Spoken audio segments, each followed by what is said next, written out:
په جامعه ریاض العلوم کابل کې د 1415 هجري شمسي نوي تعلیمي کال د لا ښه روڼتیا او ژمنتیا په پار د ټولو استادانو ګډه مشاورتي او افتتاحي غونډه جوړه شوه. غونډه د قرآن عظیم الشان د څو مبارکو آیاتونو په تلاوت سره پیل شوه. ورپسې د جامعې مسؤل مدیر مولوي عبدالله ابو حماد صاحب د لوی دورې شیوخو عظامو او د جامعې د ټولو څانګو تخصص فی الافتاء والقضاء درس نظامی مکتب حفظ معهد اللغة العربیه استادانو ته د ښه راغلاست ترڅنګ د قدردانۍ مراتب وړاندې کړل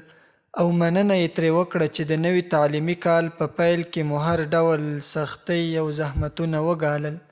او په ډیره میړانه مو دغه سخت پړاو رهبري کړ. د ملتیا څخه مو نړۍ مننه کوم او د خدای پاک څخه درته اجر غواړم.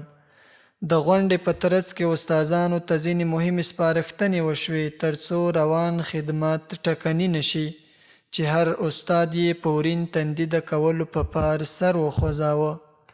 او ویې ویل چې هر مسؤلیت چې د جامعې له لوري موږ ته سپارل کیږي سر ته به یې رسوو. مولوي صاحب زیاته کړه چې ستاسو ملاتړ د جامعې د پرمختګ راز دی او د خدای جل جلاله څخه یې ورته د توفیق غوښتنه وکړه.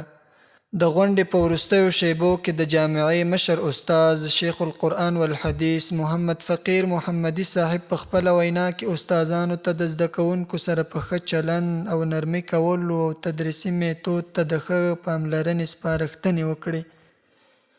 نوموړي زیاته کړه چې تاسو باید په درس او تدریس بسنه ونه کړئ بلکې نور هم مطالعې او تصنیف کولو ته مخه کړئ ترڅو د لا ښه خدماتو جوګه شئ او وروسته غونډه د اختتامي دعا په ویلو سره پای ته ورسېده.